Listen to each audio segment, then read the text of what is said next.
Então é isso. Boa tarde. Estamos sendo gravados. Caso alguém não queira, enfim, sinaliza no chat, tudo bem? Muito bem-vindos. Palavra contigo, Maia. Joia. Boa tarde, pessoal.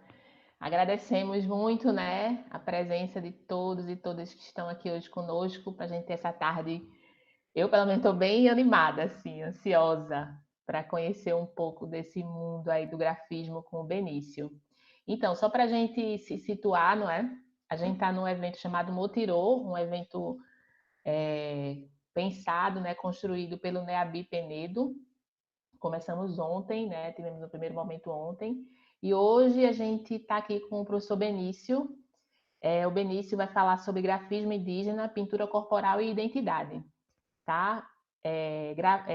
Benício, ele se disponibilizou, né? A gente agradece muito, né, a presença. A gente sabe que abril é um mês de muitas atividades, né, para os indígenas, ainda mais professores, ainda mais jovens, ainda mais comunicadores, então está cheio de atividade, mas mesmo assim ele conseguiu uma brechinha aí para conversar com a gente. Acho que é um super privilégio, né, Benício? Te agradecemos muito, te agradecemos inclusive por você escolher o Meet, né? Porque aproxima mais, né? A gente tem esse jeito de estar com esse contato mais pertinho de você.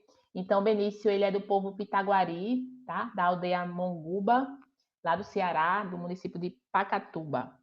E aí, hoje a gente separou essa tarde para conversar sobre a vivência, as pesquisas, a realidade, né, do Benício em relação a esse tema. Ele tem uma experiência bacana aí para compartilhar com a gente. A gente combinou de fazer uma dinâmica assim, ó. O Benício vai falar cerca de 25, 30 minutos, né? Ele está bem livre para isso. Mas o que ele realmente pensou, a gente achou que a dinâmica das perguntas, da interação seria mais legal. Então a gente faz desse jeito, né? Ele conversa, faz a fala dele introdutória e a gente vai na dinâmica das perguntas, né? Das colocações, enfim. Podemos fazer dessa forma.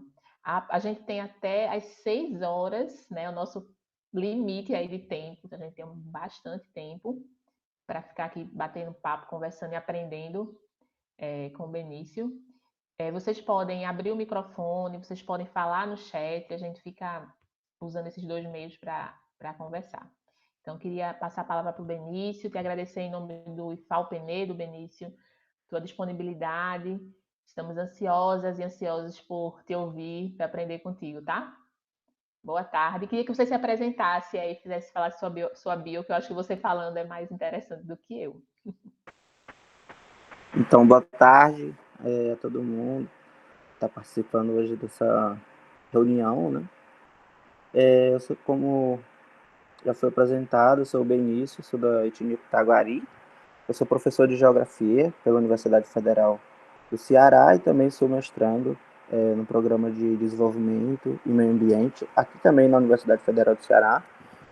Eu sou artista plástico e me especializei em pinturas corporais indígenas e também sou comunicador da mídia índia e também posto vários conteúdos na internet, né, no Instagram, no YouTube, e também faço parte do Conselho de Cultura aqui do Ceará, do estado do Ceará, e também como representante do povo Pitaguari no Comitê Gestor de Políticas Indigenistas, aqui também na Secretaria de Cultura do estado do Ceará. Então, a gente está aqui hoje, né? Fui convidado para falar um pouco sobre as pinturas corporais e identidade, né? Com esse título de grafismos indígenas, que é a área que eu atuo bastante. Eu já fiz algumas exposições sobre grafismo, inclusive estou com uma exposição aberta. Vocês podem, até amanhã é o último dia, vocês podem entrar no site, que é www.benissopitaguari.com, e lá tem uma exposição virtual sobre grafismos indígenas que eu produzi durante a minha trajetória, e também atuo bastante com oficinas sobre grafismos indígenas e identidade, no sentido de como que a colonização impactou, né, diretamente ou indiretamente, especificamente na cultura da pintura corporal indígena dentro das etnias aqui no Nordeste, principalmente aqui no Nordeste. Então, essas oficinas que eu ministro geralmente são em aldeias e também em universidades. No início, eu tive uma grande demanda para dentro das aldeias indígenas aqui no Ceará, e posteriormente aldeias indígenas fora do Ceará. Então, fui fazer essa oficina também no Piauí, em Pernambuco e também no Rio Grande do Norte. E, posteriormente, houve uma demanda para as universidades sobre essa temática. Então, comecei a fazer essa oficina também em um outro formato, né? Adaptei para a universidade, que dentro das aldeias eu falo mais na parte prática, né? Uma coisa mais prática, que eu vou mostrar como que se faz as tintas e tal, né? De forma bem mão na massa mesmo, pegar a fruta, fazer todo o processo e mostrar para eles como que faz isso e como que se pode criar e fortalecer mais as pinturas que já existem e como criar novas pinturas. E então, a partir dessa demanda, eu fiz essa oficina em várias universidades, né? Eu fiz na UNB, na UFC, na UFPB, na UFPE, na Universidade da Colômbia Britânica, no Canadá, na Thompson Rees University, também no Canadá, e também na Eslovênia, para um intercâmbio que houve uma demanda para me fazer também essa oficina lá. E hoje estou aqui com vocês, com o IF o NEABI, né, de Penedos, no Campus Penedos, também fazer um pouco dessa fala, mas eu acho que hoje a gente vai fazer não uma oficina propriamente dita, porque a oficina ela pega um conteúdo muito, muito complexo e muito extenso, então a gente vai tentar fazer uma síntese de um pouco de tudo isso para vocês entenderem o fio da meada, né, que está por trás dessa relação entre pintura corporal e identidade, e o que nós temos a ver com isso. E também por que, né, se ter oficina, que é uma pergunta mote que eu utilizo para fazer minhas oficinas, é que se a pintura corporal indígena é uma tradição indígena e ela é antiga, né, tradicional e milenar, por que povos indígenas precisam ter uma oficina sobre isso? Não é isso? Não surge essa pergunta? Então, para a gente entender... Com certeza, já era uma pergunta minha, viu? Já estava aqui. Para a gente entender por que esses povos precisam, né, dessa oficina e por que eles pedem essa oficina, né, que não sou eu que vou lá, eu quero dar essa oficina. Na verdade, são eles que entram em contato comigo. Inclusive, esse ano, durante a pandemia, eu tive convite, né, da etnia Canindé, lá no município de Canindé, aqui no Ceará também, na aldeia Gameleira, me convidaram para fazer essa oficina lá também. E eu já tinha dado essa mesma oficina também para o povo Canindé, mas na aldeia Fernandes, que fica em outro município, que fica na Aratuba, lá no alto da serra. Eu já tinha feito lá e eles também fizeram na outra aldeia. Então, por que essas etnias, né, ou seja, por que povos indígenas precisam de oficina, de uma cultura dos próprios povos indígenas? Então, para isso, para entender um pouco do que seria isso, a gente precisa entender primeiro um contexto histórico sobre os grafismos e também sobre os povos indígenas no Brasil. E esse contexto histórico, ele vem também sobre a nossa própria história, né? Não é só sobre os povos indígenas, como se os povos indígenas não tivessem nada a ver comigo, mas como que eu, né? Ou seja, eu no sentido que eu falo vocês, né? Como pessoa, estou envolvido com isso, né? Nesse processo todo que é político hoje, né? Político, é educacional, é social, é tudo isso.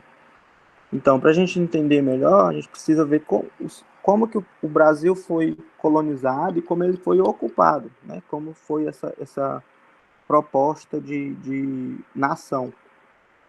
Então, a gente começa lá em 1500, né? Quando os portugueses chegaram e tal, a história toda que a gente já sabe que não foi conquista, né? Foi invasão, já tinha pessoas aqui.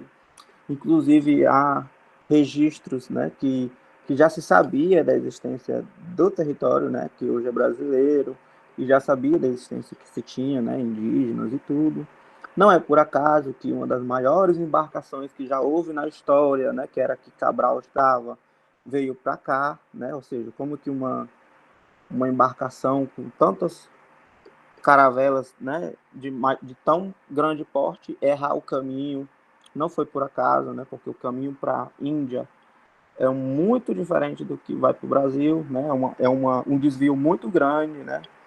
Então não foi por acaso. Logicamente a história diz que foi por acaso, ele se perdeu. É como se entrasse numa rua e entrou, se querer, entrei ali. Não, mas é uma distância muito grande, né? Não tinha como ser um erro. Nesse processo de colonização, né, que a gente sabe que no início era extrativo, né? Se vinha, pegava para o Brasil, se pegava especiarias e tudo isso que até hoje eu vejo, escuto o pessoal falar, vinha pegar especiaria. Até hoje eu não sei o que é essas especiarias, eu sei que é especiaria. E levava, né, para a Europa. Com o tempo, né, depois com a família real vindo para o Brasil, né, fugindo de Napoleão, toda aquela história toda, né, aquela novela toda, começou a colonização no Brasil e, consequentemente, a conquista de território, né, a se apropriar desse território que já se tinha pessoas, né, no caso, vários povos indígenas de diferentes nações. Então houve um massacre muito grande, porque como que se negocia? Eles, por azar, caíram lá no extremo sul da Bahia, né, onde hoje está o povo Pataxó, lá na aldeia Cabralha, inclusive eu já fui lá, caíram num dos povos, né, mais ariscos do Brasil todo, que é o povo Tupinambá. O povo Tupinambá, para vocês terem ideia, eles acreditam que Nhanderu, né, que é aquele significa que é o Deus, né, ou seja, Nhanderu é aquele que é, né, não precisa explicar porque ele apenas é. Então é a nomenclatura para Deus, Nhanderu. Diferente do que todo mundo acha que é Tupã. Ah, como é Deus em Tupi? Aí todo mundo, Tupã. Mas não. Tupã é o ser, né, o espírito que manda os trovões. Então, há relatos de que se acredita que hoje é Tupã por causa do de Anchieta, né, que foi o que criou o primeiro dicionário Tupi, e ele fez uma referência para os indígenas do que seria Deus como da mesma maneira mitológica, como Zeus. Aí como que eles não sabiam dizer o que era o Deus para os indígenas, aquele ser que manda os raios. Aí, Tupã, que é o espírito que manda os raios, porque para tudo tem um espírito na cultura indígena. Tem o espírito da floresta, o espírito que traz o vento, o espírito que traz a chuva, o espírito que traz as plantas, tudo tem espírito, os pássaros, os animais, todos têm espírito. Qual é aquele que manda o raio? Tupã. Mas o criador, né, ou seja, o grande espírito, que como a gente fala, é Nhanderu, que é aquele que é. Então, até hoje as pessoas acreditam muito que Tupã é Deus. Então, quando houve essa conquista, e eles caíram aqui no território Tupinambá, onde Nhanderu, para eles, Nhanderu deu o dom da guerra para eles, ou seja, triste daqueles que enfrentassem uma guerra de lança e flecha com o povo Tupinambá, que iriam sofrer muito. Então, caíram num lugar totalmente ruim para conquistar. Então, houve um massacre muito grande, porque houve um enfrentamento muito grande por parte desses indígenas. Então, morreu indígena, né? A primeira redução jesuítica se tentou fazer no território Tupinambá, onde morreu mais de 30 mil indígenas por doença, né? Pelo simples contato com os portugueses. Depois, posteriormente, já na segunda tentativa de redução jesuítica, tentaram fazer com o povo Guarani, e aí conseguiram fazer grandes reduções, né? E o nome era redução, porque os indígenas tinham a cultura nômade. Então a ideia era reduzir eles a espaços fechados para poder conquistar, dividir para conquistar, né? Então fazia essas reduções e o primeiro plano, né, de educação, o primeiro plano de educação que veio para o Brasil, que foi o plano de educação jesuítico, era um plano de educação que já existia e trouxeram com uma finalidade. Era como se indígenas fossem computadores onde se pudesse tirar, né, o software dele e colocar um outro, né, que fosse europeu. Então dizia que todas as práticas dele eram demonizadas, como até hoje são. Não podia falar o tupi, tinha que falar o português. Começaram a aprender cultivo de terra, porque eles tinham que ficar naquele lugar, então eles tinham que plantar sua comida ali, né? Não podiam viver da coleta nem da caça. Depois, com as criações de gado, menos ainda da caça, né? Então, foi todo um plano de mudar e de dizer que tudo que é levado para a cultura indígena é ruim, é mal. Então, o certo era falar português. Hoje é o inverso. As pessoas querem que os indígenas falem a língua. Ah, como você aí não fala a língua? Ah, pô, os caras chegaram e mandaram a gente falar português, senão morria. E agora é o inverso, querem que falem a língua, não português. Mas é uma contradição muito grande que às vezes até a gente fica discutindo, né, entre nós indígenas. Antes era, se falasse a língua morria, porque tinha que renegar tudo e seguir a doutrina que era cristã, né, tinha que falar português, seguir todos aqueles costumes. Então, desde sempre, né, com esse projeto de educação, nunca veio uma educação para o Brasil onde se pregava, por exemplo, que tem que cultivar suas raízes, que tem que preservar, né, a memória, né, das batalhas que foram vencidas, como nos outros países.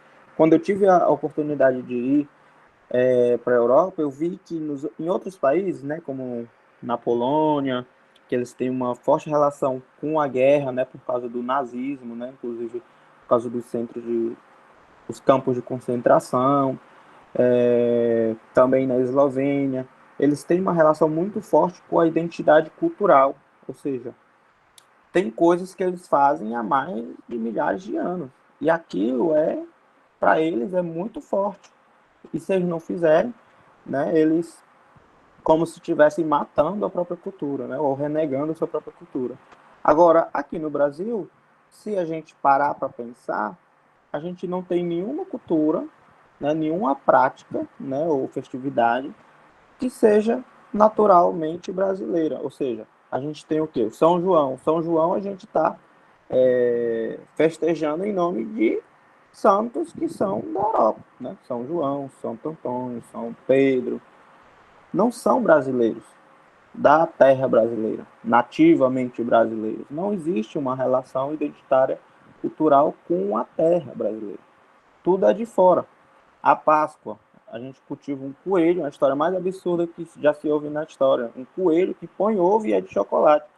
E não existe, além de não existir coelho que põe ovo, não tem nada a ver com a história do Brasil, né? Totalmente fora. É cristã, né? Que já é uma absorção da cultura viking, né? Que traz essa ideia da festividade, né? Da fertilidade através do coelho, do ovo, o próprio Natal, né? Traz a figura do Papai Noel como uma imagem totalmente capitalista, né? Porque é para vender. Então, tudo isso são de outras culturas que são absorvidas aqui no Brasil, diferente de outros países, como na Alemanha, que tem o Oktoberfest, que é uma festa lá culturalmente da Alemanha, né? Em outros países que tem essa, na Itália, se você for na Itália, todo dia o italiano faz a mesma coisa todo dia, a mesma coisa todo dia, porque é cultural. Todo dia come maçã cozida, tem até frases, né, que são passadas de famílias para famílias, tem dialeto, né, dialeto milanês, o bergamasco, que são línguas diferentes que existem dentro do próprio país. Já no Brasil, a gente tem 274 línguas, mas o brasileiro só sabe falar o português. Os únicos bilíngues que existem naturais no Brasil são os indígenas, né, que falam sua língua nativa e o português, né, são bilíngues.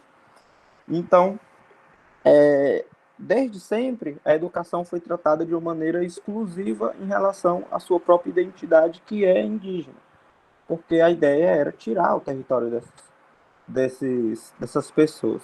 Então, no início, se precisava de mão de obra para cultivar, né, a cana-de-açúcar, principalmente, né, com as grandes usinas, então tentaram escravizar, né, os povos indígenas, mas não conseguiram, porque a cultura indígena, para a gente não faz sentido a gente trabalhar mais do que precisa. Ou seja, não existia geladeira, não existia nada de se conservar alimento. Então, só se tirava do pé o que ia comer, só se caçava o que ia comer, só se pescava o que ia comer, porque tudo isso que a mais estragava, né? Então era desperdício, não tinha para quê, e atrair animais, né? Ficar comida lá. Por exemplo, você pega muita carne, deixa a carne lá, não come tudo, vai atrair onça para perto.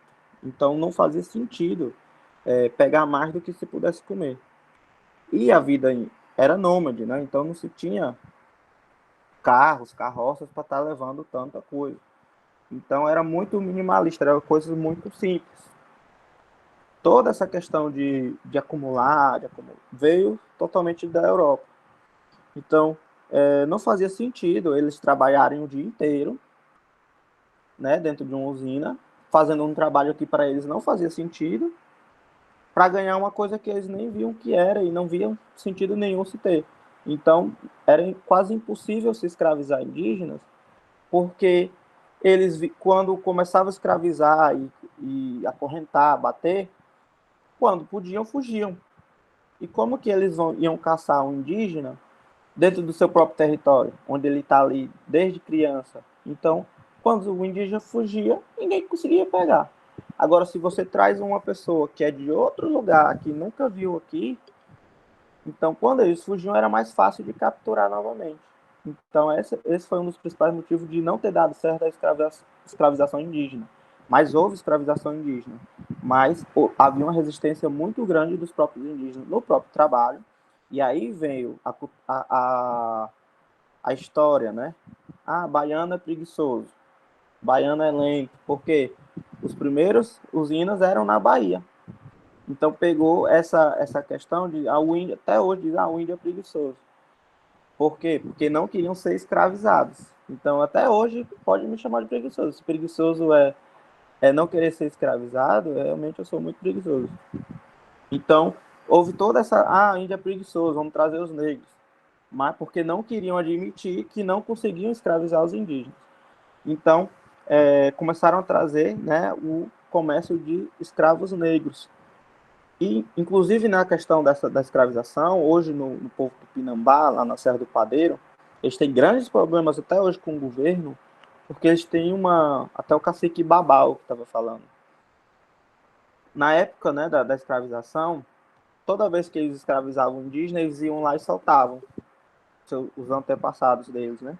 Escravizavam, mas eles iam lá e soltavam. Escravizavam de novo, ele ia lá e soltava os seus outros parentes. Aí eles ficaram tão abusados disso que os indígenas tocaram fogo, né, tupinambás, tocaram fogo na usina para ver como é que ia escravizar se não tinha mais usina. Então, desde aí, o povo tupinambá se tornou inimigo número 1 do governo, né, da região de Ilhéus, ali mais ou menos. Então, todo governo que assumia tinha que ter o compromisso de exterminar os tupinambás como o principal objetivo. Tinha que combater os indígenas tupinambás, independente de quem ficava no comando. Então, começaram a trazer...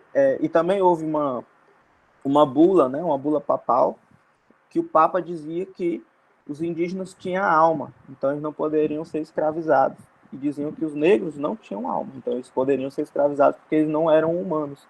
Então, quando houve essa bula papal, foi mais um dos motivos para os cristãos, né, de não escravizar indígenas, porque o Papa dizia que eles eram seres humanos e poderiam ser catequizados. Então, começou a questão mais forte das reduções jesuíticas, né, onde chegou a juntar teve redução que tinha mais de 20 mil guaranis na região do sul, Paraná, mais ou menos. Então, teve essa questão também. Mas a educação, né, inclusive, chegou a se ter várias escolas jesuíticas, né, nesse sentido de catequizar os indígenas. A educação sempre teve esse papel de excluir ou de silenciar as culturas indígenas, como até hoje a gente tem. Você pega um livro didático do 6º ano, de qualquer estado que vocês estiverem, eu estou no Ceará, eu acho que a maioria estão em Alagoas. Se você pega o livro do 6º ano, 7º ano, e lê lá em parte de ocupação de território, talvez tenha 2, 3 parágrafos para falar sobre indígenas e vai sempre conjugar no passado, como se existiam os indígenas quando os portugueses chegaram em 1500. Ou seja, se existiam, não existem mais. E não tem nenhum quadro explicativo, ou você sabia, né, como tem nos livros, assim, você sabia que ainda tem indígena no Brasil? Não, não tem. Nunca vi, pelo menos. Tanto que no meu TCC eu fiz análise do livro didático da escola indígena, inclusive da escola indígena do meu povo, e na escola indígena vem o material normal. E lá tem dizendo, como se indígenas, já pensou você índio lendo um livro na escola dizendo que não existe mais? Tipo, dizendo quando os indígenas existiam. Então, para as crianças indígenas já cria um conflito, tipo, como se existiam? E eu sou o quê? Né? Então, já cria esse conflito de pôr em dúvida a sua identidade. Se existiam, então será que eu ainda sou? Sou só descendente? Eu nem sou, né? Às vezes eu tenho pessoas que são brancas, né? Dentro das comunidades indígenas, fica aquele questionamento maior ainda, né? Então, houve essa questão também da criação desses estereótipos, né? Que existia um teatro que era criado pelos jesuítas e os indígenas atuavam, chamava de teatro gentil, onde eles criaram esse teatro para tirar a ideia que circulava na época de que os jesuítas estavam querendo homogeneizar, né, os povos indígenas. Inclusive tem cartas, né, dos jesuítas, eu acho que se pode encontrar na internet, cartas que dizia, né, eles catalogavam os indígenas. Área tal, tem indígena tal, aí eles nomeavam, indígenas tal, aí dizia características físicas e dizia características comportamentais desses indígenas. Tipo, são muito ariscos, então são pouco suscetíveis à catequese. São mais, aí onde eles conseguiram maior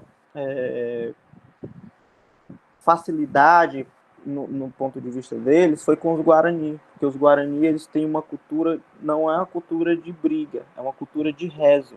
O Guarani é um povo que reza muito. Então, por exemplo, até hoje, quando a gente vai para a TL, enquanto os Tupinambá estão lá na frente, querendo bater de frente com a cavalaria, os Guarani ficam atrás rezando. Então, tem essa questão. Tem o povo que reza, o povo que batalha. Da mesma forma que os Tupinambá acreditam que o Nhanderu deu o dom da guerra, para os Guarani, eles têm essa questão do rezo. Tem o coral hoje, Guarani. Né? Então, essa questão dos jesuítas foi tão forte na cultura Guarani que hoje a rabeca, o violão, são tipicamente Guarani, no coral Guarani. Você vai, como é que eles têm rabeca e é cultural deles? Foi da época da redução jesuítica. Né? Eles ficam todos organizados em fila e ficam tocando e cantando. Isso ainda foi o resquício dos jesuítas.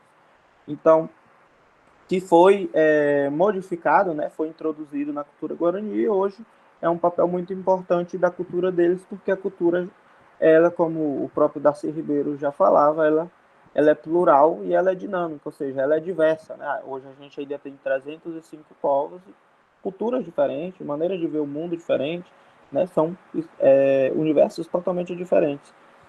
E ela é dinâmica, ou seja, ela está em constante movimento.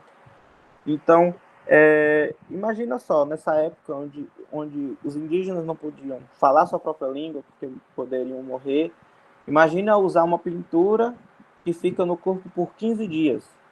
Né? Não precisava nem dar bom dia para saber que era indígena, né? De longe já se via. Então, era um alvo fácil para a morte. Então, não se pintar, não usar o cocá, não usar brincos, era a maneira de sobreviver.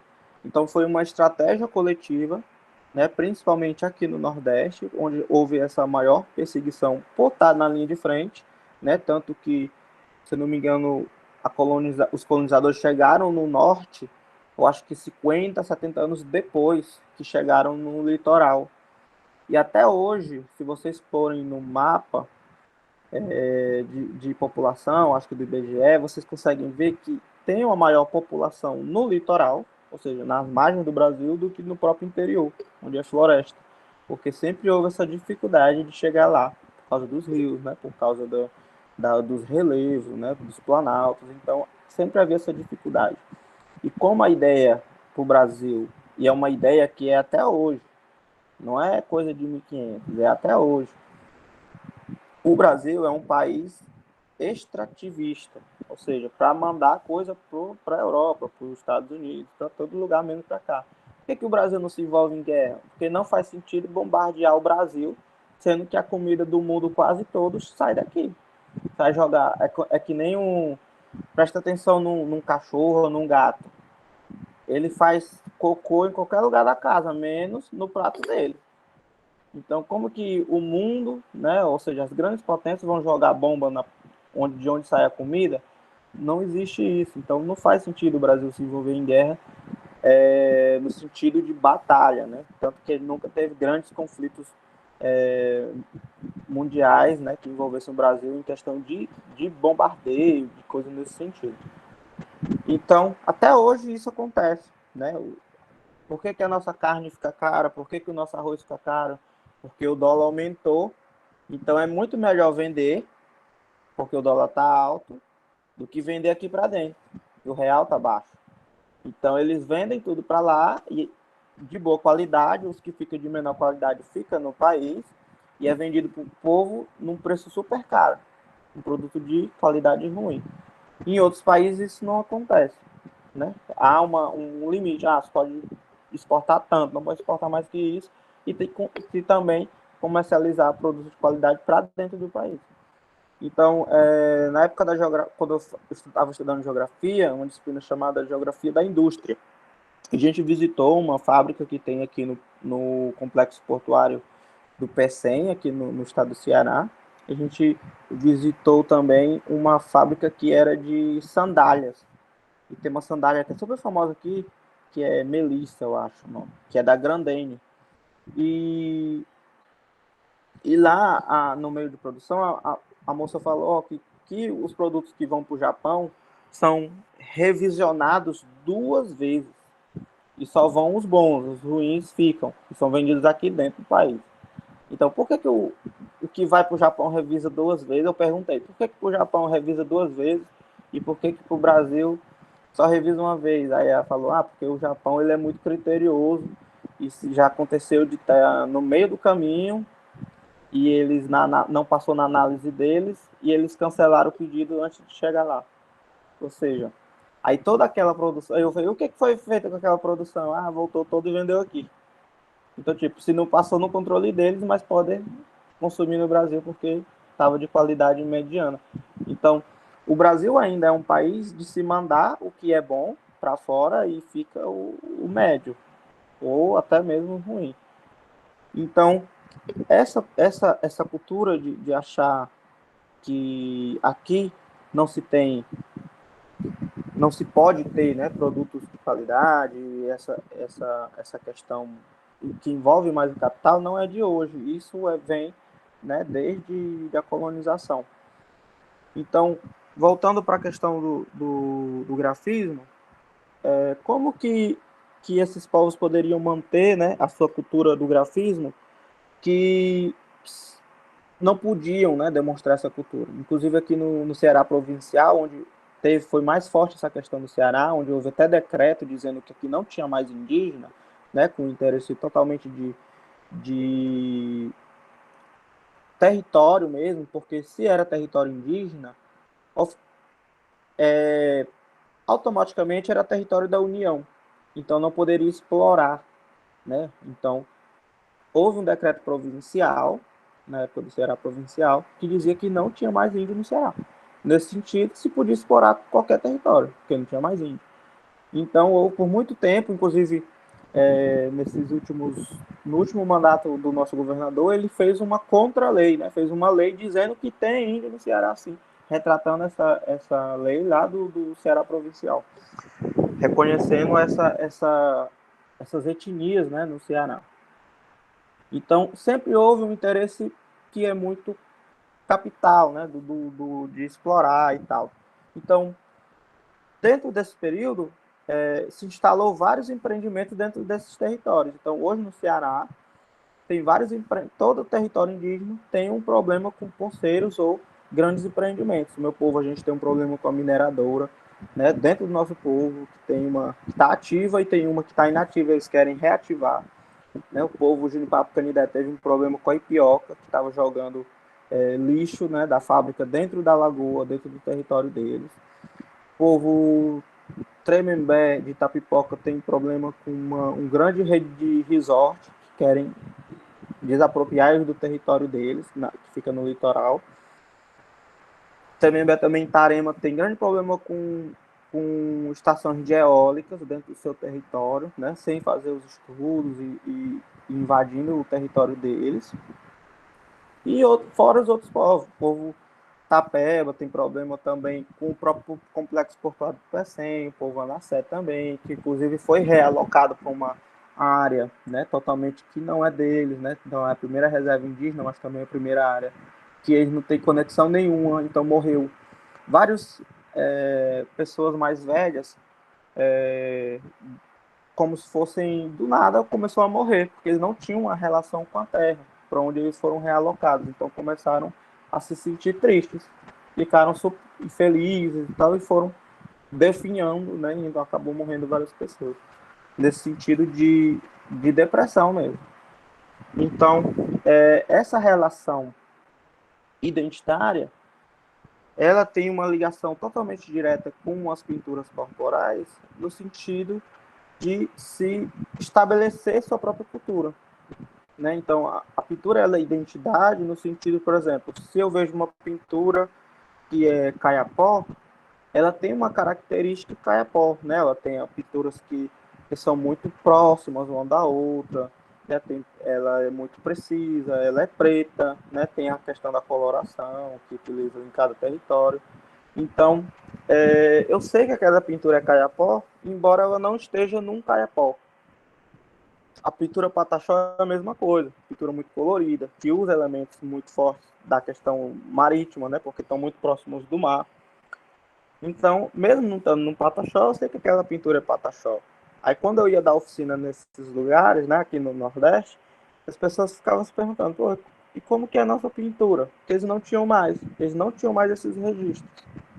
E essa necessidade de querer ter seus próprios registros e ter uma pintura que onde as pessoas vissem, aquela pintura do povo Canindé, que eles não tinham mais, eles começou a crescer a demanda por oficinas de pintura corporal.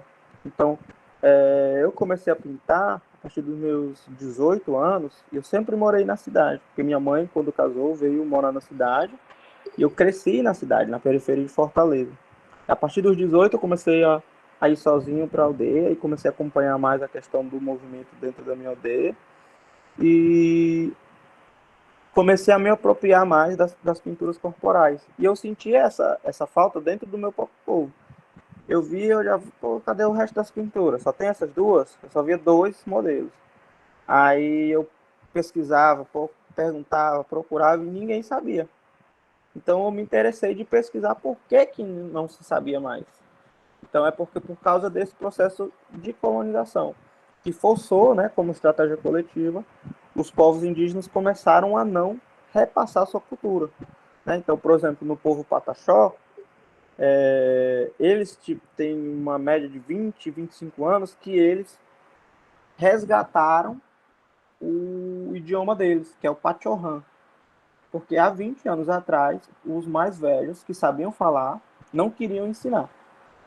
Por quê? Porque eles não queriam que os seus filhos, os seus netos passassem pelos que eles passaram, por saber falar a sua própria língua. Então, como eles fizeram esse processo? Eles começaram a fazer, diziam que estavam fazendo um projeto da juventude e tal, pataxó, ia na casa desses mais velhos, deixava a câmera do lado e dizia assim, vou deixar a câmera aqui, viu, meu tio? Mas não tá gravando não, tá desligada. Tá desligado isso aqui. Não se preocupe não, tá desligado. Porque eles não queriam ser filmados, né? Então eles começavam a conversar e deixava a câmera ligada lá. Aí ele ia conversando e tal, mas como fazia assim, para fazer o casamento, como era, a Jocana vinha. Jocana? O que é Jocana? Jocana é a mulher. Tá. Aí ele, tá, não sei o que, ia conversando, ia soltando palavras. Churrap, o que é isso? Churrap é uma coisa rápida. Quando é rápido, a gente chama churrap. Churrap.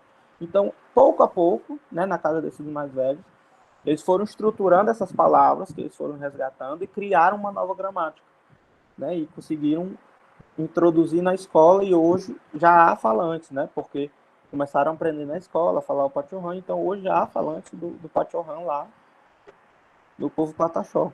E a mesma coisa acontece aqui, né? No Ceará, eu acho que em todo o Nordeste, eu acho que no Brasil todo, palavras que são introduzidas no nosso cotidiano que são indígenas e a gente não repara, né? Ou seja, por exemplo, cunhã, antigamente se fala, cunhã vem, não sei o que, cunhã é mulher.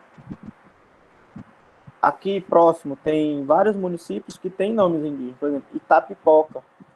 Ita é pedra, pipoca que explode, né? Então, não são nomes, né? São características, né? Aqui também tem Itaitinga, onde tem uma mineradora também.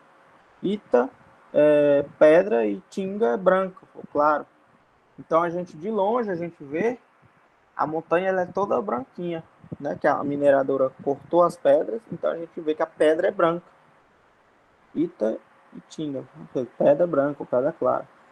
A própria vegetação, né, que dá nome a um bioma, que é caatinga, né? Ca, mato.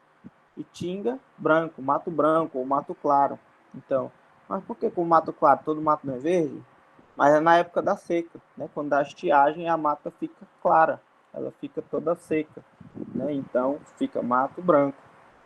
A própria peteca, né? Peteca, cá, mato. Peté, tapa, né? Tapa no mato, aquele matinho que fica em cima da peteca. Né? A própria palavra capeta. Cá, mato. Peta é bicho ruim do mato. Capeta. Então tem várias palavras, né, que são do tupi, mas ninguém se pergunta por que que eu só sei essas palavras, que são palavras que não se sabia traduzir para o português, então começavam a usar as mesmas palavras, né, principalmente frutas e principalmente lugares. Então, negar, né, a própria cultura se tornou tradicional. Então, tradicional no Brasil é negar a sua cultura. Então, se você é índio, então negue que você é índio, que você vai conseguir viver bem. E use tudo, né, que a sociedade impõe, que você vai se sair bem. Então, inclusive, existem vários livros que falam sobre essa identidade do povo brasileiro. Né? Por exemplo, o Renato Ortiz fala muito isso sobre a cultura de massa, que é como que vem essas culturas vêm, né, norteadas pela Europa, principalmente. Então, tem vários segmentos dentro do país. Um exemplo são as roupas, por exemplo. Uma época, a moda era usar calça boca de sino. Outra época era usar calça colada. Hoje se usa muito calça colada. A sobrancelha, uma época a sobrancelha era usar bem fininha. O pessoal arrancava, ficava bem fininho. Depois era a moda, era tipo malumada, não sei o que, era usar a sobrancelha bem grossa. E agora é usar a sobrancelha nem grossa nem fina, uma coisa assim, sei lá. Que também é norteada pelo de fora. Nunca é uma coisa interna, nunca é uma coisa, o Brasil faz isso. E chega lá fora e diz, o Brasil é conhecido por isso. O Brasil lá fora só é conhecido por coisas ruins. Né? A única coisa boa talvez seja o samba, né? Que o samba nasceu da junção dessas adaptações, né? De que iam se tendo na música, né? O cavaco, o tambor, que foram misturas de indígenas com os afros, né? Então foram criando esses instrumentos musicais. A mesma forma a Umbanda, né? Umbanda, ela na sua essência é indígena, né? Que é Oxóssi, e se tem ciganos, inclusive ciganos vieram antes mesmo dos negros, né? Porque os ciganos eram mandados para o Brasil como se fosse castigo, né? Eles teve uma época que o rei em um lugar da Europa dizia que os ciganos tinham que ser condenados a ir para o Brasil, porque eram vistos como bruxos, né? Então, quando vinham pegar especiarias, traziam um monte de ciganos e jogavam aqui no Brasil. Então, os indígenas tiveram contato com os ciganos antes mesmo do próprio africano.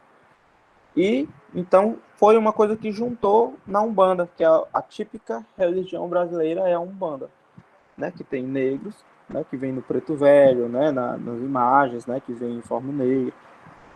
A gente tem o boiadeiro, que depois vai se formar, né, que é a questão dos vaqueiros, que são esses caboclos que vão, né, a junção dessas raças, né, essa mestiçagem, né, como o próprio Darcy Ribeiro traz, aí formam os caboclos, que é como é conhecido também na Umbanda, os caboclos.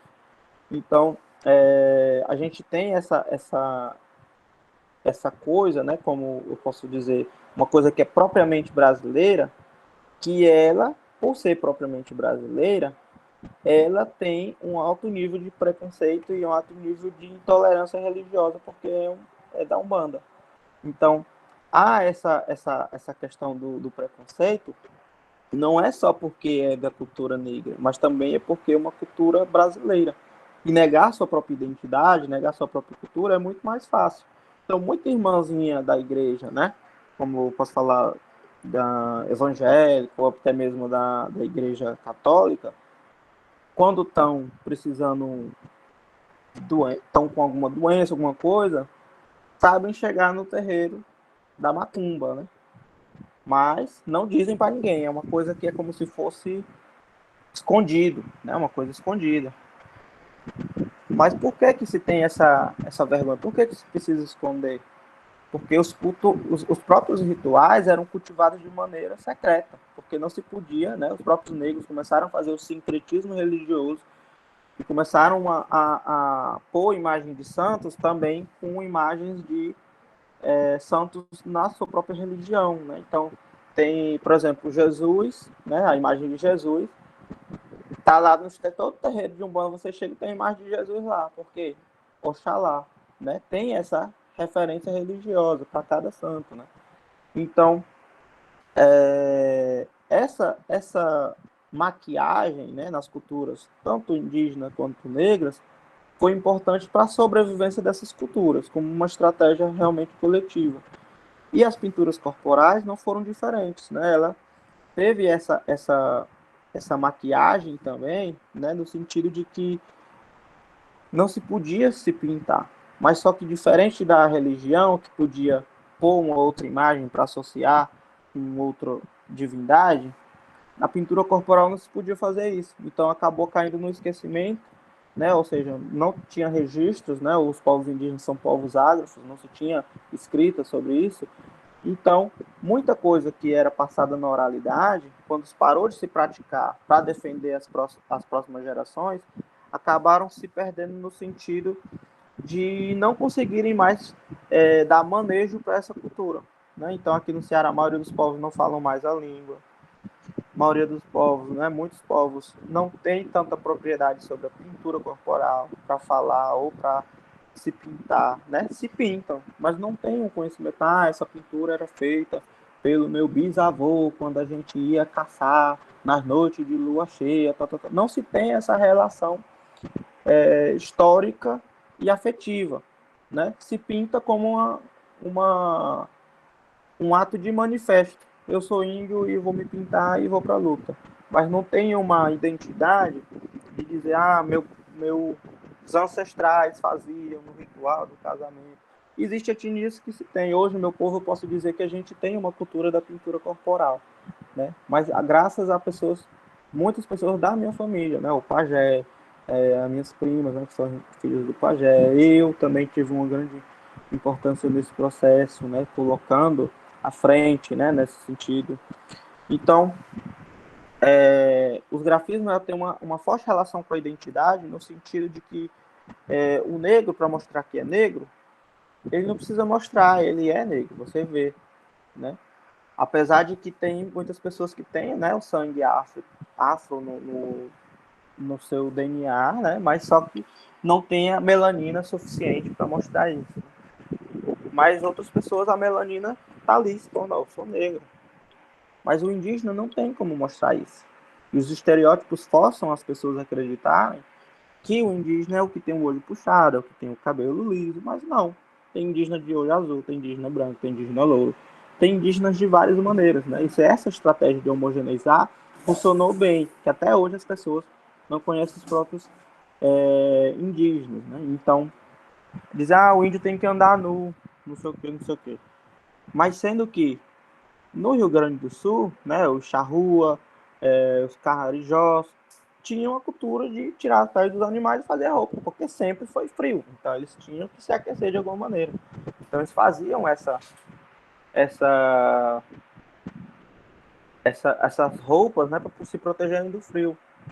O chimarrão que o gaúcho toma é produzido com mate que é cultivado pelos Guarani, né, tanto do Paraguai quanto daqui do Brasil.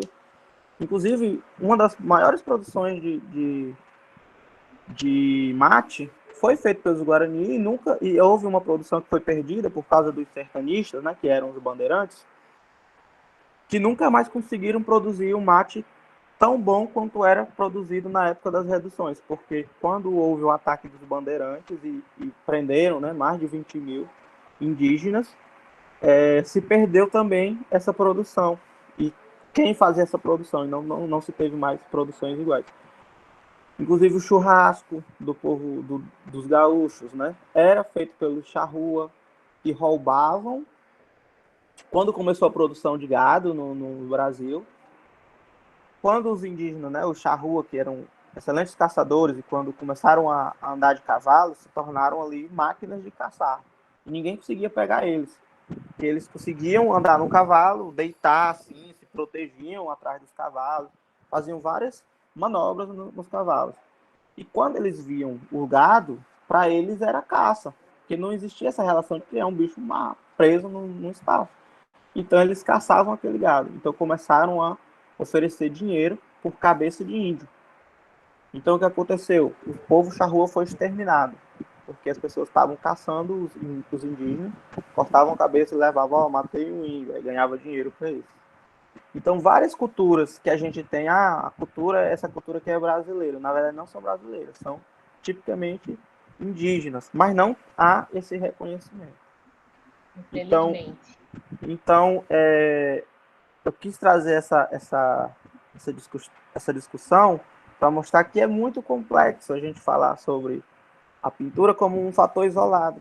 Na verdade, ela está conectada com vários outros elementos que, quando a gente começa a puxar, né, uma perninha ali, uma perninha acolá, a gente começa a fazer esse processo de autocrítica, né? Se perguntar você mesmo, em quantos momentos da sua vida você viu coisas que deveria ter perguntado, deveria ter questionado e não questionou.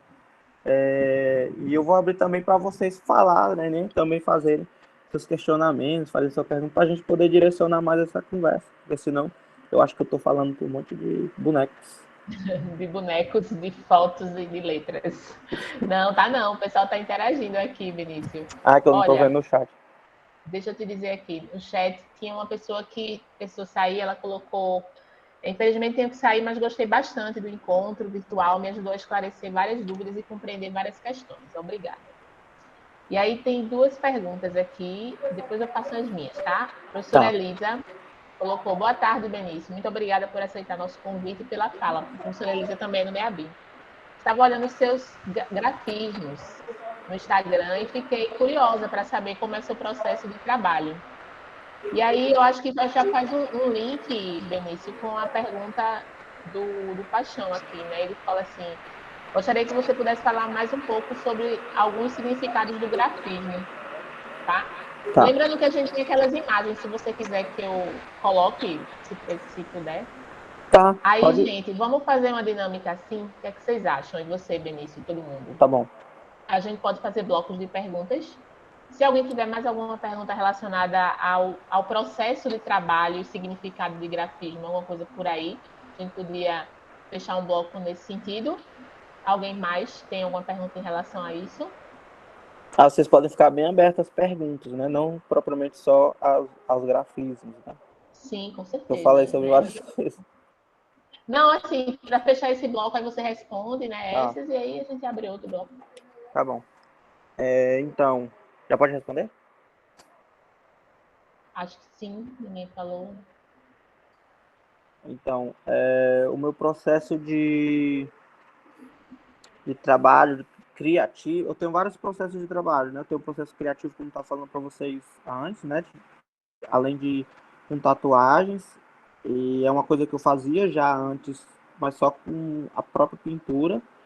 E então eu tenho uma coisa que é muito intuitiva.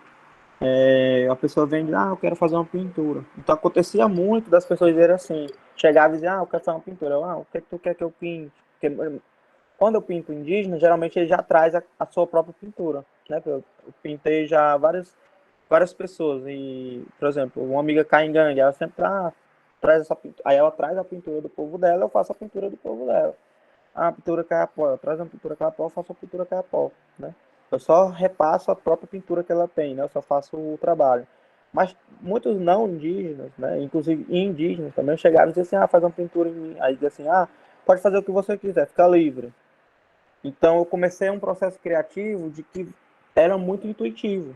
Eu não pensava, eu pegava o palito, né, para pintar, eu uso talisca de coqueiro e tinta de genipapo e carvão. Então era muito intuitivo, eu pegava e começava a puxar, e ia puxando, e saía um grafismo.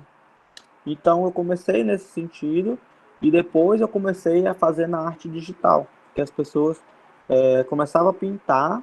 Então houve uma vez que eu fiz uma pintura para minha prima, que ela é uma das lideranças aqui no meu povo, que é a Rosa. Eu falei, Rosa, eu vou fazer essa pintura que é para você. Aí eu criei a pintura na hora. Inclusive foi uma das pinturas mais, assim, que mais repercutiram, assim, na minha história, né? Que virou, eu coloquei num mural, né? Numa exposição que eu fiz.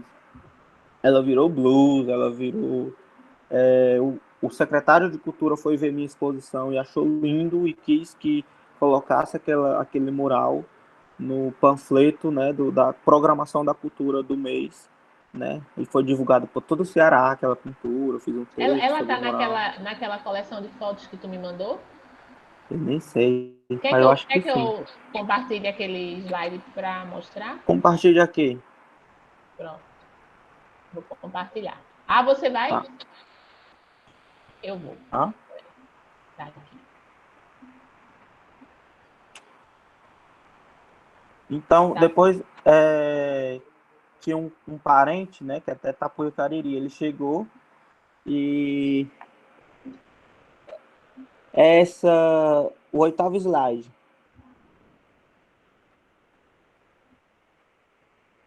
Pronto, essa pintura. Então, um parente chegou lá, inclusive na casa da Rosa, e eu olhei a perna dele, tinha uma tatuagem. A tatuagem era um desenho, esse desenho. Eu falei, Rosa, ele tatuou tua pintura. Aí ela, o quê? Como é que você faz um negócio desse? Você tatua? Onde é que tu viu? Eu vi na internet. Eu peguei no Facebook dele e fiz. Aí ela ficou um arara, assim. Como é que você faz uma coisa dessa? Não sei o que, não sei o que, não sei o que. Então eu vi que tinha e outra pessoa também me pediu para fazer uma pintura para ela tatuar. Então eu vi que tinha uma demanda muito grande de pessoas que queriam tatuar, mas tinham também muito medo. Então, às vezes, pegava coisa do meu Facebook e tatuava, mas nem sabia o que era. Então, eu pensei em construir, né, da mesma forma que eu fazia com o Genipapo, também construir para tatuagens. E depois eu comecei a fazer logomarcas, aí comecei a fazer ilustrações, inclusive Posso mostrar as outras? Pode sim. Inclusive, a agenda da ADUFSE, né, que é a Associação de Professores aqui da Universidade Federal do Ceará, veio com a temática desse ano de luta e resistência dos povos indígenas, né? Então, eles me convidaram para fazer a ilustração da agenda toda. Então, eu fiz a capa, eu tenho até aqui, eu acho. Deixa eu procurar.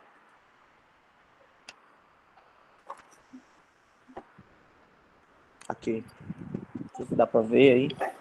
Espera aí, não sei se o pessoal tá vendo a tela ou se vendo, como é que tá Estão aí? vendo. Depois eu mostro, depois que vocês verem. Tá.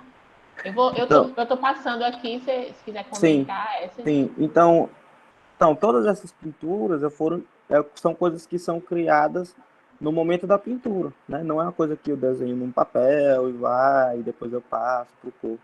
É uma coisa que já vai surgindo na hora. Então, no caso, a maioria dessas pinturas são em outros indígenas. Então, fica livre para fazer o que você quiser fazer. Então, eu saía fazendo a pintura e ia saindo, essas coisas assim. Foi aí que eu fui vendo que eu tinha um certo uma certa prática para fazer, então eu comecei a trazer mais essa questão da pintura corporal como arte mesmo, né? Foi onde Alguma poderia, dessas aqui é do teu povo? Assim, do teu povo que eu digo deixa eu ver, tem realmente, essa que você falou, aquela do oitavo slide, certo? e todas, assim, tudo que eu produzo, né? Porque, por exemplo, Uhum. essa que tá aí é caiapó, né? Essa que também tá no rosto de Sônia também é caiapó. Então, tudo que eu produzo que não é de outro povo é Pitaguari. Então, por isso que eu comecei Sim, a fotografar. Porque como a gente não tinha mais registros de pinturas, então eu pensei, tudo que eu produzi que não existe é do povo Pitaguari. Então eu comecei a fazer várias criações, né? Para os próprios parentes começarem a fazer também. Então, tipo, no começo, quando eu comecei a pintar, se pintava com pincéis mesmo, super grossos, né? Então não usava palito, misturava o carvão com a tinta na hora e ficava uma coisa muito grosseira. E eu achava aquilo muito, esteticamente, muito feio. E eu ficava pensando, pô, será que sempre foi assim, usar pincel? E ficava me perguntando. Aí comecei a usar palito de fósforo. Aí depois conheci um amigo, que é o Biraci, ele é pataxó, e ele me deu a dica de usar o palito de coqueiro. Então comecei a usar palito de coqueiro, comecei a fazer a tinta mais fina, aí eu consegui fazer traços mais com mais detalhes, né? Então eu fui criando a partir disso. E depois, quando os outros jovens, né, viam que eu estava fazendo uma pintura mais bonita, sem eu precisar ensinar, eles começaram a também usar o palito. Então hoje você vem no Ceará e você vai ver um monte de jovens, um monte de gente pintando com palito, mas não se pintava antes de eu começar a pintar. Mas eu não precisei ensinar para eles fazerem, né?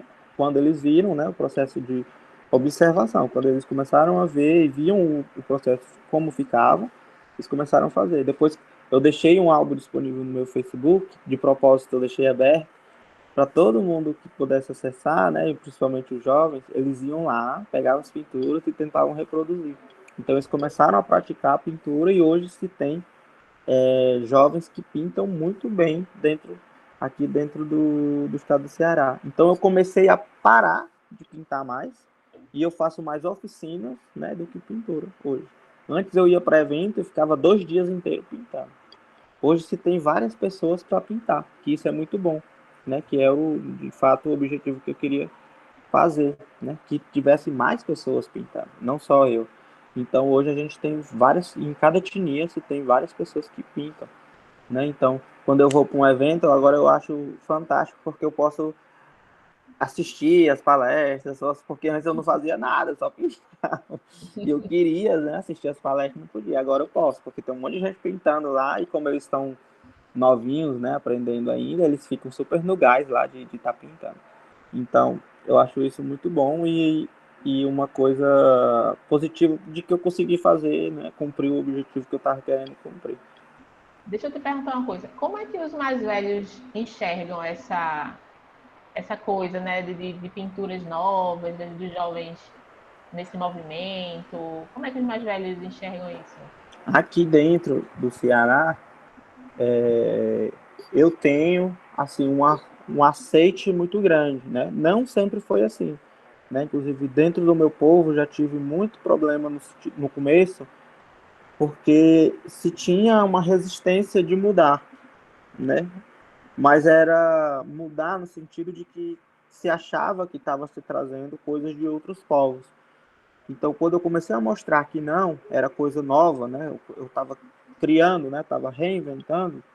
Então, houve uma mudança de pensamento. Inclusive, algumas lideranças que na época elas não chegavam a dizer, não gosto disso. Hoje elas me chamam, me convidam, me indicam para fazer algumas atividades. Então, eu tenho um aceite muito grande, inclusive os próprios caciques, né, pedem para os jovens chamar, chama aquele menino, que ele é muito bom, não sei o que, não sei o que. Então, isso eu vejo uma coisa positiva, né? Inclusive alguns mestres de cultura, né? A maioria dos meus amigos do movimento são todos velhinhos, são todos mestres de cultura que eu gosto de conversar com eles. Os meninos são muito meninos.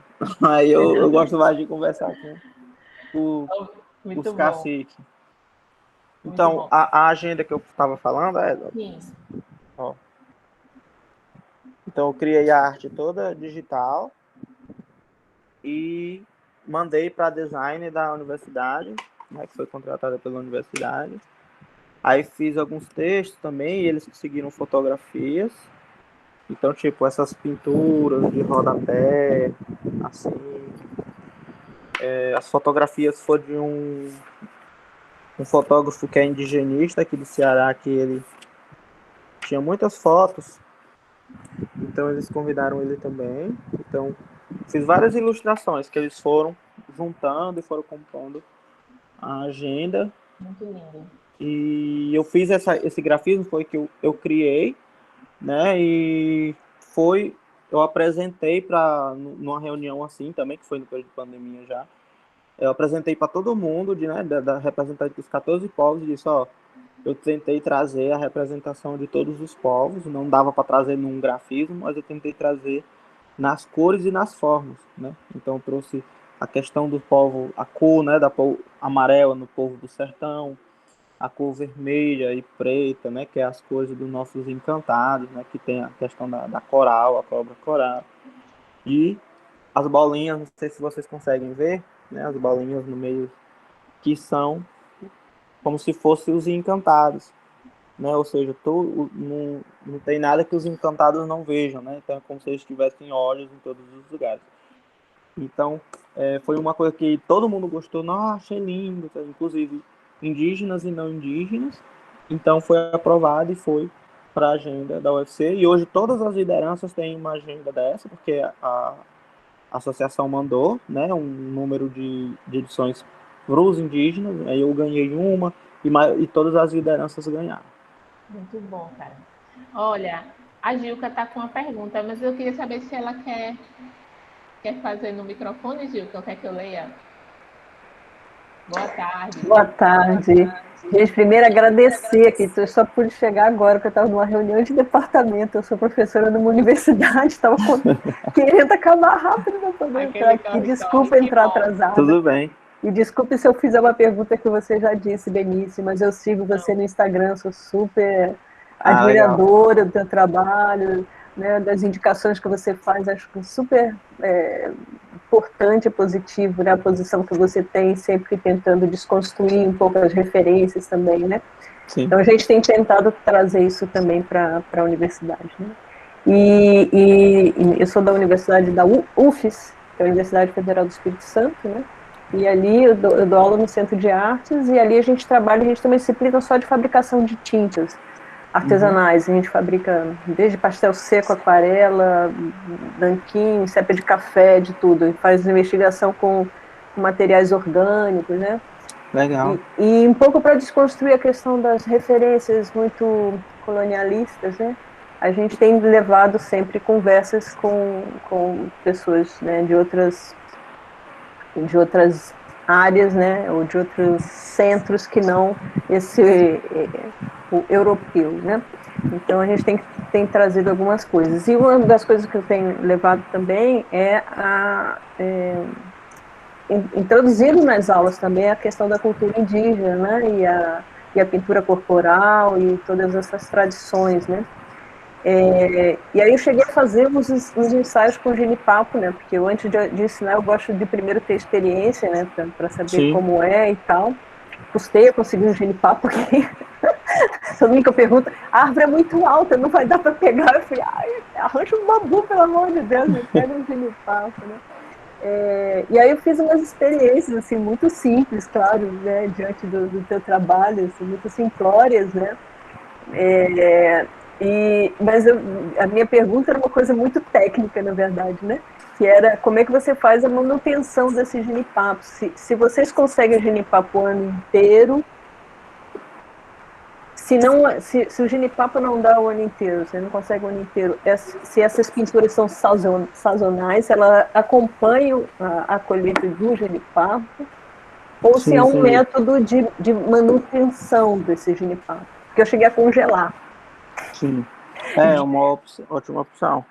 Congelei e Então, funcionou. Depois fiz outra pintura assim, é, né, no pé e é funcionou uma coisa bem. que eu faço também. Eu congelo, eu faço tinta, congelo. Uhum, Aí descongelo sempre. Tipo, se eu faço 2 litros de tinta, eu divido em várias garrafinhas menores e congelo tudo. Aí, tipo, se eu vou para um evento, aí eu levo uma, aí ela vai descongelando durante a viagem. Aí eu uhum. uso lá no evento a que eu descongelei. Aí deixo as outras congelando, né? Já congela o líquido, né? É, porque assim, a tinta do jenipapo, ela é o suco, né? Uhum, O suco do jenipapo que é passado depois numa peneira ou num pano, né? Que eu não sei como que fala o nome. Que põe o pano, coar, né? Pode ser uhum, coado. Então, o importante é ter o líquido, né? Da fruta, sem água ou sem álcool, não precisa pôr. Então, ela continua sendo um suco. Então, quando a gente tem um suco na nossa casa, ou a gente vai no supermercado e a gente compra polpa, né, de fruta para fazer suco, uhum, né? E não fica lá congelada vários e vários tempos, né, dias. E quando a gente vai descongelar para fazer o suco não tá boa, a mesma coisa é o genipapo. Se você congela ele, quando você vai usar ele, tá bom. uhum, Mas se você deixa ele num lugar quente, né, ele vai estragar, né? uhum, Então não vai perder a propriedade de fixar na pele e tal. Mas ele não perde total, ele vai perdendo aos poucos, né? Vai ficando mais fraco, vai ficando com menor intensidade. Aí vai depender se a gente precisa fazer 2 demãos, né? Faz, ficou escuro, mas não ficou tão, eu quero mais escuro. Aí passa mais de novo, deixa mais tempo no corpo, né? Então uhum. tem vários elementos. Sobre a questão de como que a gente faz esse manejo, sim, especificamente aqui no meu povo, a gente tem um açude, né, que é uma fonte de água muito próxima dos pés de jenipapo. Então, a gente sempre tem fruto, porque ele sempre tem água. Então, é uma planta como o urucum que demanda muita água. Então, se ele tem água, ele vai ter o fruto. Então, como eu preciso do fruto verde para fazer a tinta, então eu sempre tenho fruta. E às vezes menores. Então, as menores são melhores para fazer tinta, porque elas saem tinta mais fácil. E as que estão mais maduras, como ela já está madura, quando ela amadurece, ela perde a propriedade de ficar na pele. Então, quanto mais madura, mais ruim. Quanto mais novinha, mais verde, melhor. Então, como eu não preciso da fruta madura, e a fruta madura, sim, não é todo ano que a gente tem, mas a fruta verde a gente sempre tem, porque ela está próxima à água. Então, a gente tem vários pés de jenipapo nessa área, né, que é uma área de plantio, que a gente chama de vazante, né, que é onde o rio descarrega, né, assim, sabe? Porque minha aldeia é um maciço residual, a gente mora no supé desse maciço, e atravessa uma rodovia, e do outro lado tem uma área de retomada, que a gente chama Mato do Sabiá, que é uma área que a gente chama de vazante, que é onde os mais velhos plantam, quando está no período de chuva, que é uma área mais de planície, né, mais plana. Então lá, por ter esse recurso hídrico, né, essa fonte lá, a gente tem genipapo o ano todo. Mas os genipapos que a gente tem na região já do maciço, né, no sopé do maciço, por ser uma área que ela é cristalina, né, ela tem essas rochas e a água pelo declive leva, né, para esse açude e infiltra, né, e seca com o tempo, no período de estiagem, outubro, principalmente, está mais seco. Os genipapos que tem lá são piores para fazer tinta, porque tem pouca água. Já o genipapo que está perto da fonte de água, eles têm mais suco, porque estão perto da água, então eles têm mais tinta. Então a gente sempre tem o genipapo, mas a gente não precisa ter ele maduro, então a gente sempre tem disponível para fazer tinta. Só no período de chuva que a gente se suja mais para pegar, porque tem muita lama. Então, e aí traz muita formiga, né, no pé. Então, tem essa dificuldade por isso.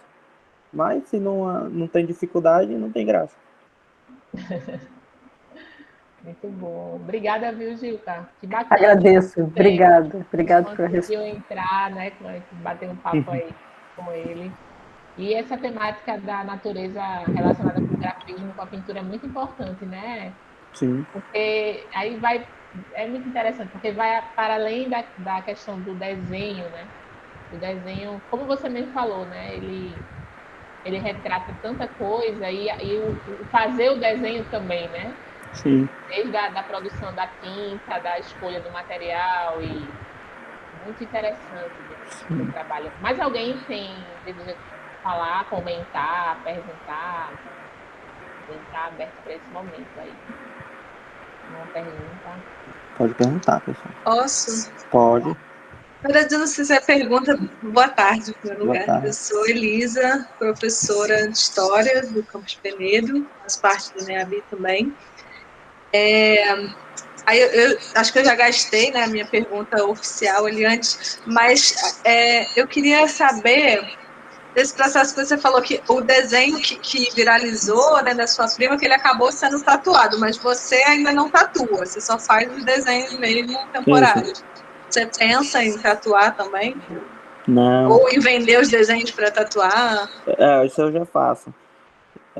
Mas na verdade eu crio, né, os desenhos. Eu penso assim, não como uma venda, mas como um serviço, né? Porque eu fazia de graça, né? Porque eu fazia no próprio Genipapo, né? Então é como se eu estivesse prestando um serviço, não como eu estava vendendo aquela arte, mas como uma prestação de serviço pelo conhecimento que eu adquiri, né?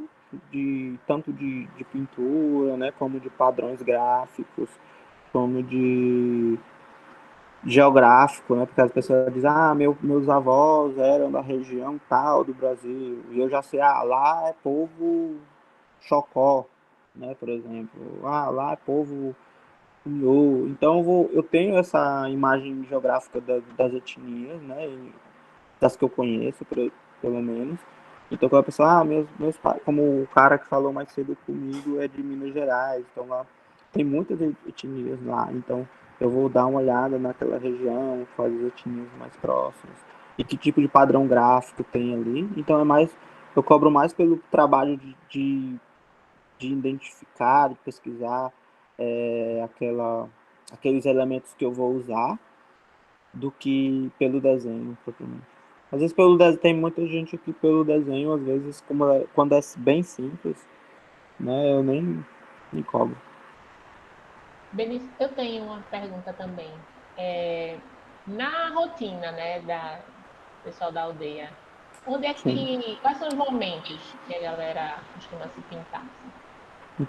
Então, lá na minha aldeia, quando tem tinta, a gente pinta todo dia, toda hora, né? Não tem um momento assim, vamos pintar, toda. Mas tem, por exemplo, rituais, né, festividades, que é importante estar pintado. Mas como eu falei, como a gente teve essa quebra na cultura, não vou dizer uma perca, porque a gente, da mesma forma que eu falei que é uma estratégia coletiva de resistência, eu não posso dizer que é uma perca, porque se a gente não tivesse escondido essa parte da cultura, hoje a gente não tinha nem mais nada. Então, para mim não foi uma perca, né? Foi uma estratégia. Então, como a gente não teve essa cultura das ritualísticas pela pintura continuada, a gente está reestruturando essas práticas. Então é importante estar pintado. Então no meu povo se criou uma tradição de cada pessoa tem uma pintura. Então, por exemplo, o pajé tem uma pintura que só ele faz. E quando alguém vê, essa pintura é do pajé. Já em outra pessoa, a pintura não fica legal, só fica legal nele. Então, muitas pessoas criaram ou fizeram pinturas que se tornaram marcas, né? Se tornaram realmente identidades, né, deles. Então, eles sempre, tem gente que eu vou pintar, eu já sei qual é a pintura. Aí vai assim, faz aí eu já sei qual é. Aí, faz minha pintura, o outro, já sei qual é. Como essa da minha prima, quando ela manda fazer a pintura, eu já sei qual é. Então, lá a gente tem essa questão da pintura muito, muito forte hoje, quando a gente tem tinta, tá todo mundo pintado.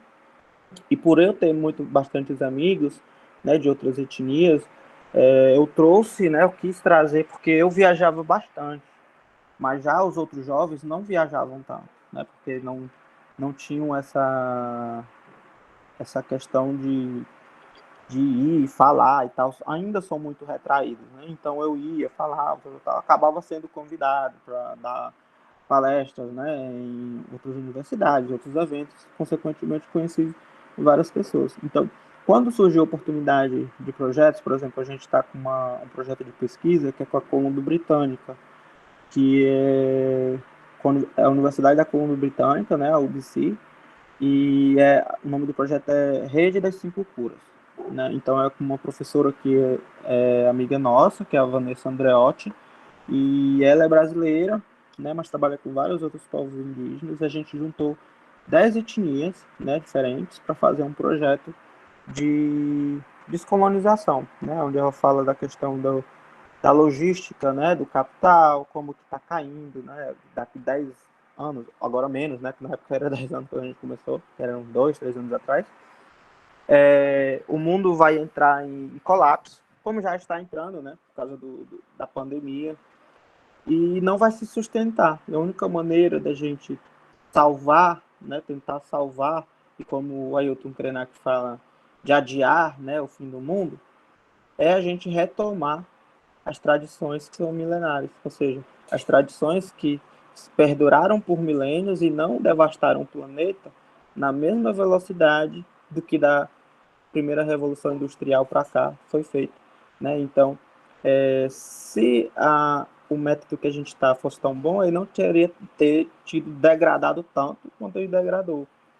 Já as milenares, né, indígenas, tanto tem lugar que você nem sabia que tinha índio lá, né? Porque não deixa nem rastro. Então, se a gente não retoma esses pensamentos, aí vem o pensamento econômico, né, emocional, né? Aí a gente vem trazer essas 5 curas, né? Então, a cura emocional, a cura do pensamento, a cura da economia, né? E a cura de como que pensa, né? Toda essa logística. E isso vem através dos povos indígenas.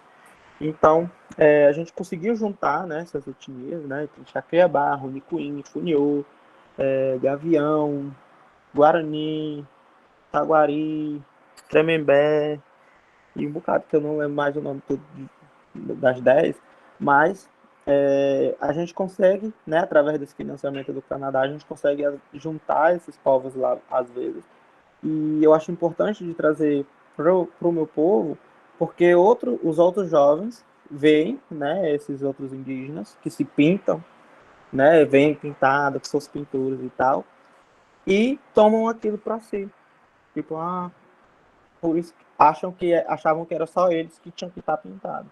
Aí quando eles veem que outras etnias também se pintam, eles começam a se sentir mais normais, né? Porque eles acham que estar pintado é anormal, porque quando a gente vai na cidade todo mundo olha pra gente. Mas quando eles começam a ver outras etnias que também se pintam, também têm suas formas de fazer, também têm suas formas de cantar, eles começam a ver que é normal ser diferente, né? O que não é normal é ser igual, né? Então, a gente começa a ter uma outra concepção, né, que é contrapondo a questão da globalização. Quando a gente pensa em globalização e da forma que o Milton Santos traz a questão da globalização, é de que todo lugar do mundo vai ter, né, que houve uma junção que ela é informacional, é tecnológica e também é cultural. Então, uma roupa que é usada nos Estados Unidos, que é usada no Brasil, que é usada na Alemanha, que é usada na Itália, a mesma roupa. Então, vai unificar essas culturas, ou seja, todo mundo vai se vestir igual, todo mundo vai beber a mesma coisa, né? Coca-Cola. Todo mundo vai comer a mesma coisa, né? McDonald's. Tá em todo lugar. Então, é uma cultura que se torna globalizada, que onde quem ganha são os grandes capitais, né? É a McDonald's, é a Coca-Cola, é esses grandes empreendimentos, né? Então, quando a gente começa a mostrar que ser diferente é normal e ser diferente é a saída, né, de a gente mudar o caminho que o mundo está tomando, os jovens começam a se apropriar mais da sua própria cultura. E eles começam a sentir menos vergonha e mais orgulho de terem, né, suas tradições preservadas e terem suas tradições mantidas. Bacana. Bacana você falar isso, porque se tem uma ilusão, assim, né? Que todo indígena tem autoestima ali, tá pronto para palestrar, para defender Não. suas raízes, não é? Eu falo um pouco, porque eu passei por uma coordenação lá em Pernambuco, no estado, que era a coordenação para povos e comunidades tradicionais. E lá, no ano que eu trabalhei, existia um recurso que a gente conseguiu destinar e os indígenas Chucuru conseguiram organizar um encontro de juventude indígena. Foram 3 dias, a gente ficou lá com eles, né? Eu vou para esses encontros do Joguro. Muito bom, né? E aí rola muitas oficinas, né? Muitas rodas de conversa. E eu aprendi muito com o pessoal lá, essa coisa de que a cultura, de fato, ela é constante, né? Ela vai se construindo, vai se formando, e que os intercâmbios, né? Eu achava muito bonito, assim, quando o pessoal se encontrava e trocava ideia, e nesses encontros também, muito da autoestima mesmo, né? De quem está já muito mais firme ali, convicto, né, da sua identidade, e outros ali meio já de saco cheio, vi muitos jovens falando assim que não aguentava mais, que estava de saco cheio, que não queria, né? E os mais velhos puxando, né? O Sim. Marquinhos lá, né? Dando aquelas falas bem duras dele com o pessoal. Mas, e eu falo isso porque o seu trabalho está dentro desse contexto também, né, Benício? Porque é um trabalho interno, né? Eu acho que para os próprios indígenas, e Sim. um trabalho para fora, né? Para a gente também, que não é indígena, olhar para isso com muito respeito e de uma forma mais tranquila, menos folclórica, né? Eu acho Sim. que esse olhar folclórico para o indígena, para o quilombola, para o cigano, ele é péssimo, ele é uma porta de entrada para a violência, né? Para tudo que não é legal. E aí, quando a gente começa a conversar e olhar uma pessoa de cocá no nosso dia a dia, uma pessoa pintada, né? Deixar isso uma coisa mais orgânica, mais.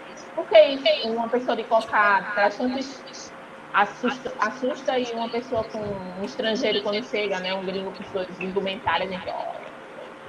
Então eu acho que a gente tem muito que caminhar e teu trabalho ele é fantástico porque ele ajuda muito nisso. A gente fica discutindo assim essa pandemia e os eventos, né, Sim. à distância e dizendo assim, poxa, a gente, se não tivesse na pandemia, a gente ia fazer mil coisas e tal, mas talvez a gente nem tivesse condição de fazer um momento de diálogo como esse, né? Nossa colega aí, professora do Espírito Santo, né? E você aí no Ceará, enfim, nós aqui em Alagoas, os demais que estão presentes. Então, te agradeço muito. Queria saber se mais alguém gostaria de falar alguma coisa, fazer algum comentário. Se você, Benício, quer fazer suas considerações finais aí, fique muito à vontade, viu? Porque depois quero fazer uma divulgação aí do nosso evento. Tá. Ninguém quer perguntar mais nada? Pode perguntar, pessoal. Pergunta que eu quase não vinha, né? Foi. Foi. Agradeço aí a ela aí, porque Verdade. Só ninguém agradecer mesmo, professor. Eita, tomei um susto, né? levou um susto, porque tá alto também. Desculpa. Só agradecer mesmo a disponibilidade, por ter compartilhado esse tempo conosco. Eu sei que foi difícil na agenda. Pois é. Espero que a gente possa nos próximos, e já estou ali, já estou acenando, né? Espero mesmo que possamos ter próximos, feitos com mais tempo e tal, mas muito obrigado. É uma felicidade para a gente estar recebendo o senhor aqui, todos, né? E todos. Tudo bem? Até a próxima. Obrigado. Então, ninguém vai perguntar. Pode A perguntar. programação, viu, Benício, continua. Se Tá. você puder nos ajudar aí na sua divulgação, você que é Claro. um comunicador aí muito potente. A gente tem algumas ações, né? Eu vou ler aqui na programação para não falar errado. Deixa eu te dizer. Então, a gente tem um evento. Na verdade, amanhã lança uma playlist no Instagram do NEABI de. Alô? Tá todo mundo aí? Uma playlist com músicas, né, de artistas indígenas ou artistas que cantam a temática indígena, tocam a temática indígena. vai ter uma live às 7 horas da noite com o lançamento dessa playlist. Vai ser bem legal. Amanhã tem programação aí de música pra gente. Aí, quarta-feira, a gente vai fazer uma roda de conversa sobre o filme A Febre, chamando Trançando Ideias. Vai ser 4 horas da tarde também pelo Google Meet. Todos os links vão ser disponibilizados pelo Instagram do NEABI, né? E aí a gente tem 2 oficinas na programação, né? Uma vai ser dia 6 de maio, que chama Estamos Aqui, escrevendo a partir de saberes indígenas. A professora Jamile que vai fazer essa oficina. E aí também a inscrição está aí, o link, inclusive, no chat. E a gente tem também dia 12 e 13 de maio, a oficina que tem a ver com o seu tema aí, que é autoetnografia desenhada, a experiência do corpo-lugar com tintas naturais. Bem interessante, quem vai mediar, inclusive, é a professora Elisa, e quem vai fazer a oficina é a professora Sofia Pinheiro, tá? Tem vagas ainda, bastante vaga, então, se vocês quiserem participar, quiserem nos ajudar na divulgação, o link está aí, e lá no Instagram do NEABI tem todas as informações, tá certo? Vocês podem falar, a gente responde lá, e vai ser bem bacana se vocês puderem colaborar. Porque quanto mais gente de fora, né, movimentando os estudantes, a gente sabe que o contexto de pandemia, a distância, tudo isso meio que às vezes impede, inibe a participação dos estudantes, né? Mas, por exemplo, isso aqui vai ficar gravado, a gente vai usar, né, posteriormente nas aulas, né? Então, nada se perde, não. Te agradecer muito, Benício. Muito obrigada aí pela disponibilidade, pela aula. Boa sorte aí no seu trabalho, né, nos seus estudos aí, agora mestrando no Prodema. E conte conosco, né? O IFAL, portas abertas para você, Campus Penedo, NEABI. Se você precisar, cara, tamo junto, viu? Te agradeço bastante. Obrigado. Eu que agradeço o convite, né? Apesar de que eu tava assim, não vai dar para mim não sei o quê. Mas realmente tava bem puxado. Hoje eu corri o dia todo, praticamente eu cheguei, sentei aqui, fui pesquisar, eu disse, a gente tá entrando daqui a pouco, eu não dava pra mim entrar agora, mas 10 minutos antes eu consegui entrar. Porque mês de abril é sempre muito corrido, e inclusive vários eventos, né? Eu nem respondo assim no sentido de porque eu sei que é só o mês de abril que procura, né? Mas como aqui a gente já tem uma parceria, né, muito grande com o NEABI, né, daqui do campus Fortaleza, campus Baturité, vários outros campos que sempre convidam, né, para fazer essas atividades, né, então eu já tenho um apreço muito grande pelos trabalhos dos NEABIs, né, não só de Penedo, né, também de vários outros campos. E eu acho importante trazer essa discussão para a universidade, porque ainda, né, se tem, mesmo dentro desse poucos porcentos aí que a gente tem de pessoas na universidade, né, essa minoria ainda se entende muito pouco sobre povos indígenas.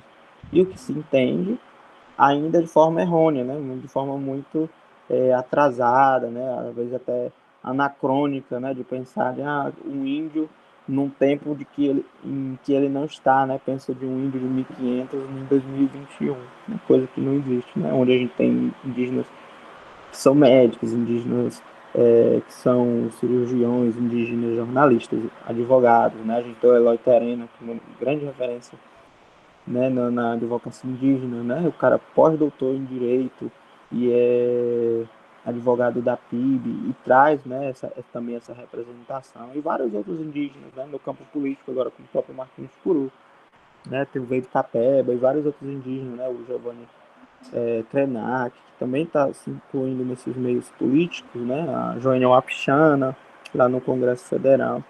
E a gente traz essa discussão indígena, né? E como os indígenas estão em diferentes espaços, né? Eu acho que é muito importante trazer para a universidade para a gente quebrar, né? Esse modelo educacional e esse paradigma, né? De que quando tudo que é relacionado a indígena é retrógrado, ou seja, é antigo e não tem como ser incluído, né, no cotidiano, e na verdade o índio está no cotidiano, né? Eu acho que eu costumo dizer que o índio, no sentido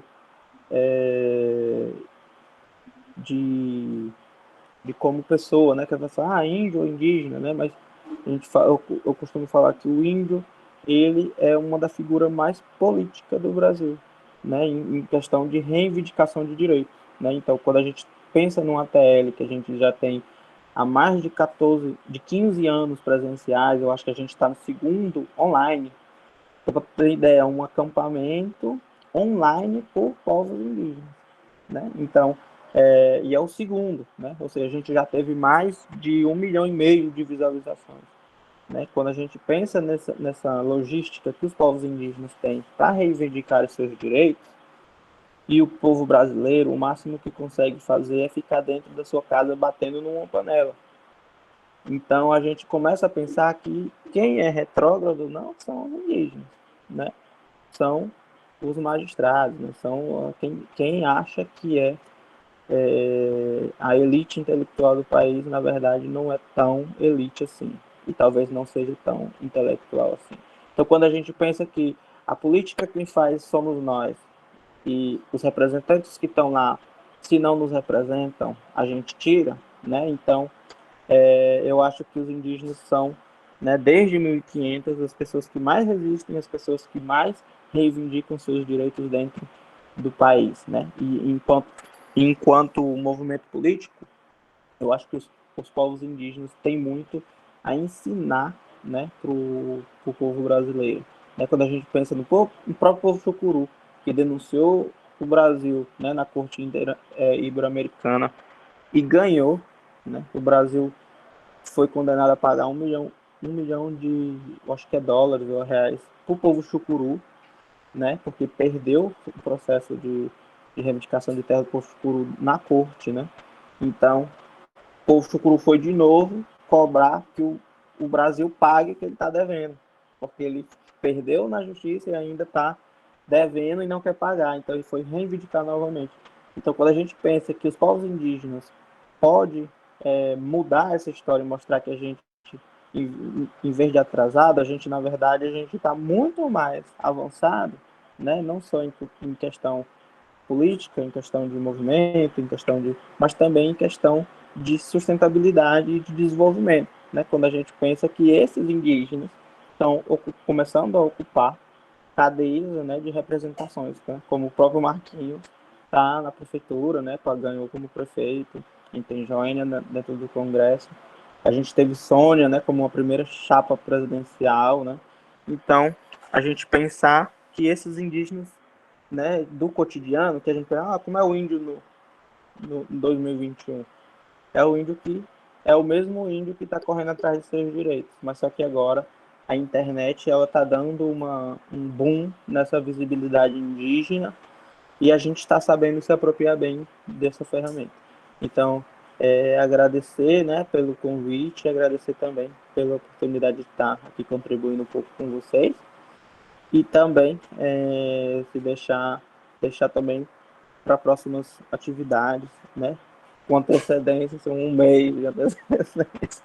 A gente tentar, né, também marcar outras atividades e talvez presenciais também. Quando um dia, né? Eu creio que um dia volta ao normal.